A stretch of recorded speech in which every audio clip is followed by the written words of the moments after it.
Let's review the score report for the Criteria Cognitive Aptitude Test, or the CCAT. The Criteria Cognitive Aptitude Test is a higher-level aptitude test that measures a candidate's problem-solving ability, critical thinking, and reasoning. It shows how quickly they can learn, adapt, and apply new information. The CCAT is a 15-minute, 50-item test. Most people will not finish the test, and that is by design. The assessment is measuring how quickly someone processes information. Additionally, this is not a general population test.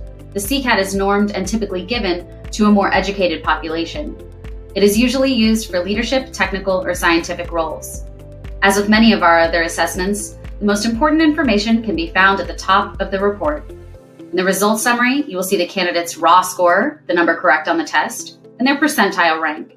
The percentile rank is how well they did compared to everyone who has taken this test. Below the results summary, you will see a bell curve with the population distribution for the CCAT to give you an idea of where that candidate scored and whether it is an above average or below average score. If you are logged into the platform, you will see a drop-down menu above the bell curve with score ranges to give you context as to whether that score is within the range for the position you are hiring for. If you are not logged into the platform, these ranges can be found on the last page of the report. These are data-driven score ranges based on other customers who have given the test for similar positions.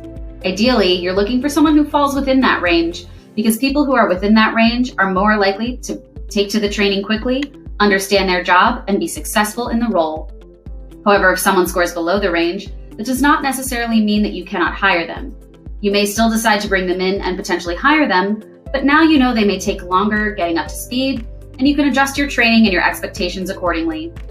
At the bottom of the score report, you will see a breakout of the subscores for spatial, verbal, and math reasoning, but the most important score is still the overall score at the top, since not one single subscore is a predictor of future job performance, rather a combination of the three together. This concludes our overview of the Criteria Cognitive Aptitude Test. Thank you for your time.